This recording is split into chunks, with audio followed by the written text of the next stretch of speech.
What up, y'all? It's your man, Abuamerican. Hey, yesterday I was talking on this video about anti-feminist females and this type of stuff and women in male spaces. And I said some stuff that maybe a lot of guys aren't familiar with, because oddly I've ended up with a kind of a large Muslim following. I don't know how that happened. It wasn't really my intention, it just meant to be a general channel. I wasn't even really looking for like a large following of any sort whatsoever. But anyway, I mentioned the hamster wheel and about not arguing with women. And so I think it's only appropriate that we describe the hamster wheel because I did say it's like, you shouldn't argue with women. And I stand by that. You shouldn't really argue with women. But I also said I argue with women because I enjoy watching the hamster wheel spin. If you were paying attention to the video or if you managed to get through the near 2 hours of it. And really, it's just amazing watching the hamster run. And that's why I argue with women. It's more, like I said, from what I was saying in the video, more from a behaviorist type of forensic psychology type standpoint. I find it amazing. I really do. And that's the honest truth. But anyway, I wanted to read this to you because this actually sums up what I say in a lot of my videos very succulently in the one article. It is an article by, I believe it is Illimitable Men. And anyway, let's get into it. So it says here, why you shouldn't explain female nature to women. Summary. By explaining female nature to women, you're either attempting to display your intellectual prowess, you showed her, or attempting to revise her nature in hopes she will change her ways to meet the standards of the ideal woman you are conditioned to expect and are biologically predisposed to perceive her as. Both efforts are futile. There's nothing to gain. And I said this before. Anything positive derived from this endeavor is negligible and not worth the effort. She is not a man, nor will she ever be one. Accept this nature, for this acceptance shall set you free. And he basically sums up everything I say right there. Don't argue with women. For me, I enjoy doing it because, like I said, I like watching the hamster spin. Anyway, female psych. Women are mentally handicapped as a factory setting upon birth to allow them to navigate the sexual marketplace to their advantage with optimized efficiency, no cognitive dissonance, while pursuing the female imperative. Nature has sabotaged their psyche with the installments of inhibitory components and psychological defense mechanisms to fulfill a purpose. The framework from which all female psychology is built within is solipsism. A characteristic of this condition is what she feels is. The mere existence of that feeling is justification of its validity along with the behavior to which it manifests itself. The second condition from which all else flows is self-inductance, or to reflexively resist external changes towards the current narrative of reality that her immediate feelings produce. A woman's brain does this by activating a series of interconnected psychological defense mechanisms. Remember what I said about a woman's more concerned about how she feels as opposed to the truth. New subheading, defense mechanisms. Number 1. Women find it very difficult to conduct introspection because standing between themselves and reality is a veil of fog, a cloud of emotion, the first installed inhibitory component. This emotive haze is the atmosphere that acts as a filter from which she perceives reality. Light is allowed through, but is bent and distorted, providing an incomplete image of or an outright fabrication of what lies beyond. As she attempts to penetrate this thick layer of erratic feelings, her efforts more often than not erode and disintegrate on their path to the truth, never reaching the other side. 2. This cloud of emotion has a fog generator. It is what we call the hamster, the second installed inhibitory component. The hamster is the instrument by which the veil of fog acquires its amorphous shape and opaqueness, a rationalization mechanism that incites and maintains the disassociation. The hamster is a machine that allows her mind to prevent atmospheric penetration by diverting energy from the dive into reality to further amplifying the current countering emotional process that she is attempting to transcend.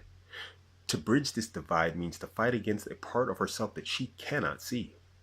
As she attempts to part the black curtain, an invisible entity pushes back. If an outside force attempts to alter the narrative in her mind, the hamster kicks in, driving the defense mechanisms to adapt by restructuring her mental schema.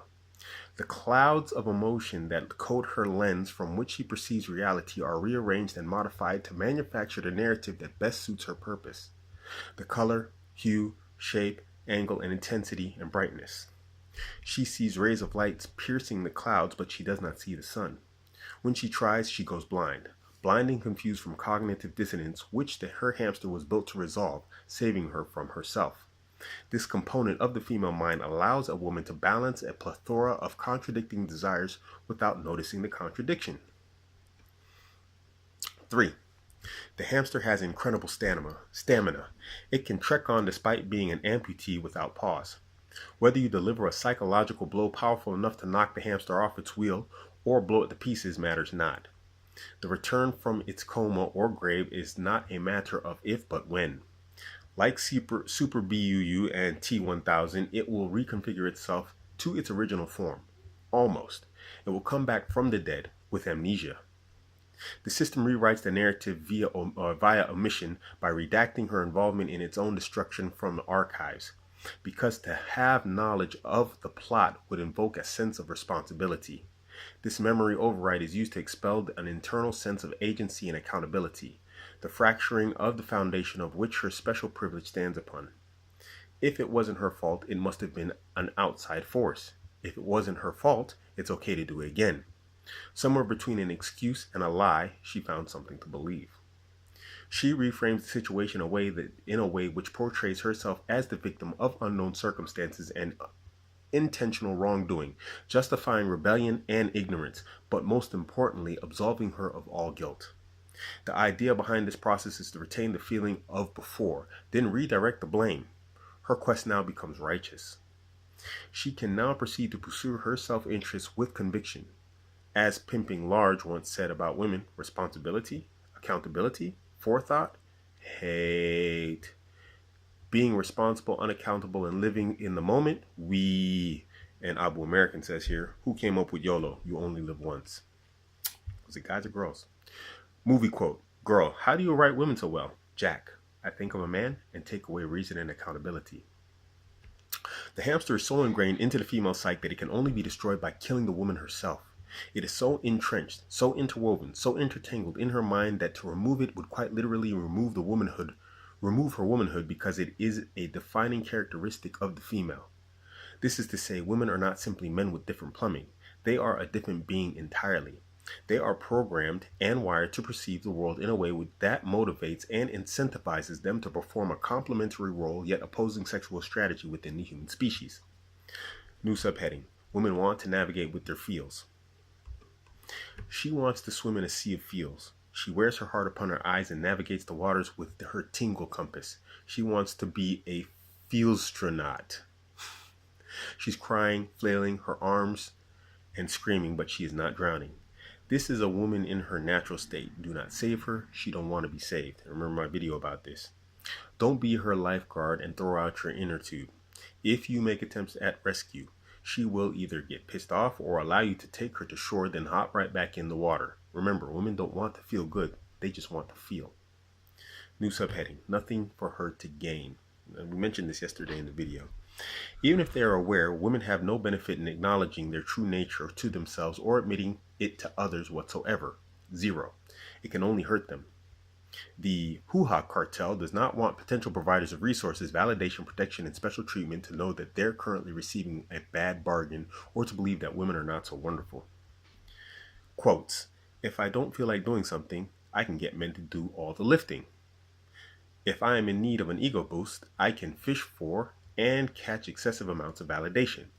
If I'm in danger, even if it's of my own doing and deserve it, I can cry out for help and am guaranteed to attract men from the woodworks to save me. If I desire special treatment or resources that I don't deserve, I can flaunt my body or make subtle displays of interest as a tease to deceive men into believing they'll have a chance with me if they give me what I want.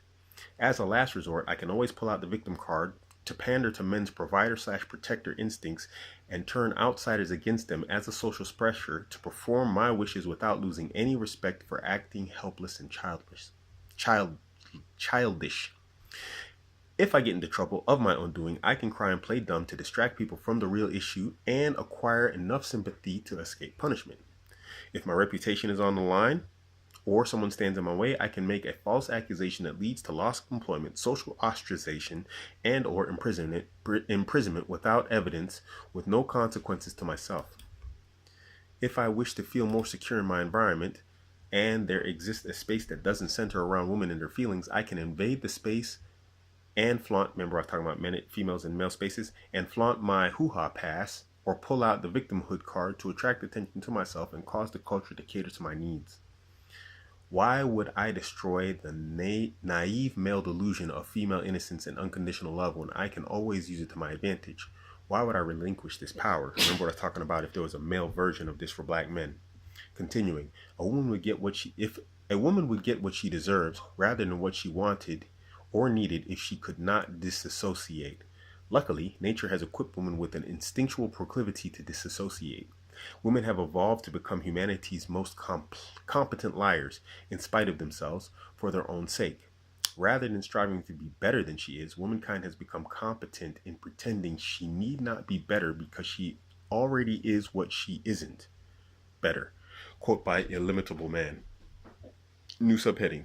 Examples of arguing with a woman. Patrice O'Neal debates a PhD porn star actress. Actually, that's a video, so I can't actually go into this. So anyway, carrying on. Women do not want to see the light. If you manage to educate her on her ignorance, lay waste to her mental defense mechanisms, dodge/restrain her verbal judo as Patrice did in the video above, all you would have done is make a little girl cry and crush her self-esteem for a moment. Onlookers in the vicinity that are not aware of TRP principles will think that you are an angry neckbeard misogynist. I was called that. Then the girl will return to her ways once more. Any insight gained from the temporary pause of her hamster that you caused will soon be forgotten and ignored. This scenario was different because the argument was made towards an audience and Patrice only benefits from the notoriety as a comedian. And then it says, read How Women Argue, which is going to be another video I'm going to do. And that's also by Illimitable Man. Sexual strategy is an unspoken game. The language of the land is power talk, speech that provides plausible deniability and uses implication as opposed to explication.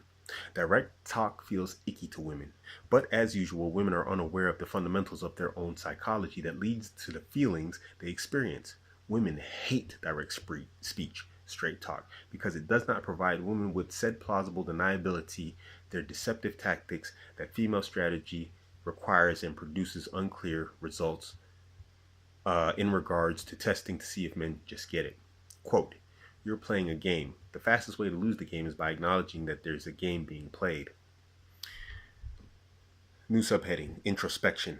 Quote, they are missing every innovation of the Y chromosome. Instead, they just got another copy of the same chromosome they already had.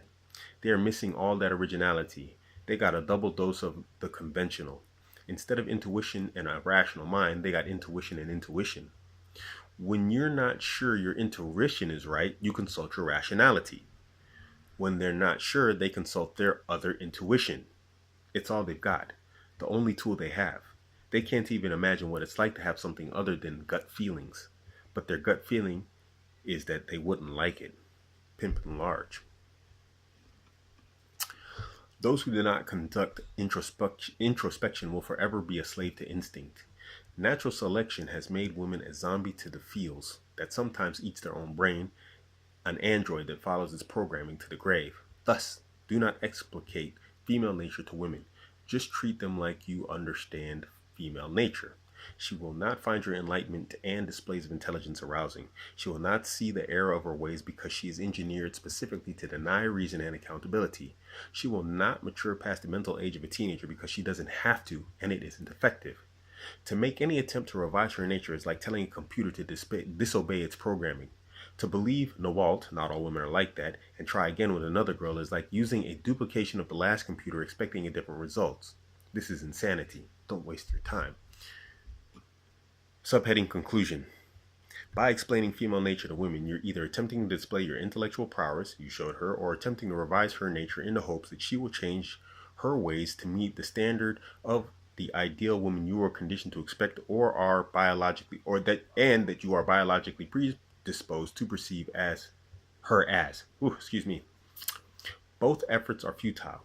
There's nothing to gain. Anything positive derived from the endeavor is negligible and not worth the effort. She is not a man, nor will she ever be. Accept this nature, for this acceptance shall set you free. I have a dog. I know that dogs bark sometimes. They beg for food. They get hyper. They shed. It comes with the package. I understand that he barks. Thus allow him to do his thing in moderation. Every time he smells my meals, he runs downstairs and begs. This can be annoying, but it's to be expected. It's my job as the superior being to understand his nature and realize it won't change.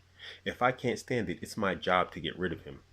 To change his nature, to get him not to bark, not to beg for food, or not to run around would mean he is no longer a dog. The very things we sometimes complain about women, irrationality, emotional instability, fickleness, and hypergamy, is what makes them a woman. It's in their nature. These are not bugs, they are features. A Walt. All women are like that. To eradicate these features would mean she is no longer a female. Do you want to bang your guy friends? I doubt it. You don't have to put up with her BS, but if you choose to have them in your lives, you have to accept their nature and deal with it accordingly and properly. A scorpion's gonna sting, a dog's gonna bark, a woman is going to woman. Now, as you know, I've said more times than not, female nature is not something to be negative about. Hypergamy is not something to be angry about. I've said this multiple times. And, that this was all condensed together in one article. You probably say over like the span of like maybe 10 plus videos of mine. It's good stuff. So, I just thought I'd read that to you because it's more concise than a lot of the videos I do. Because the videos are more for me than it is for anybody else. Like I said, I got to mentally vomit this stuff out or it's going to make my head explode. But guys, yeah, in general, don't argue with women online. Just don't argue with them in general. Be they in your family, be they online or otherwise. Don't try and get them to see what they're doing. If you're going to do it for entertainment purposes, such as I do, or examination purposes, fine, fair enough. I love watching the hamster spin. It's freaking amazing. It's like, what? And you sit there and you try to mentally follow the psychological loop-de-loops and pathways that led them to some particular stance in an argument. And I find it amazing. I really do. You should see like the notes I have written down all over the place. Sometimes I screenshot entire conversations because I just have to go back over and I'm like, well, how the heck did we even end up in this conversation? Because they're good at, detracting. But it also makes you good at on-the-fly thinking when you start doing this a lot. And this is another reason I like to do it because it keeps me on my toes and you have to be ready for this type of stuff, But really, at the end of the day, I say it all the time. Despite me doing it, I'm somewhat of a hypocrite in this regards. It's not really worth it. It's not. At the end of the day, my ideas are fixed and they're based upon empiricism and knowledge. They're based upon observation from actual facts. Men observe women through a logical lens. And when you try and explain that to a woman, they don't get it, like it says here. So don't try and explain it to them unless you want to see them do acrobatics with their hamster. Anyway, this turned out to be 18 minutes. It's quite a long article, so I'm not going to drone on anymore. This is your man, Abuamerican. Catch me on Instagram, Twitter, and Facebook, all at Abuamerican. Don't forget to hit like, or for that one person, dislike, and subscribe. Questions, comments, debates, whatever else, drop it in the comment section. I'm out.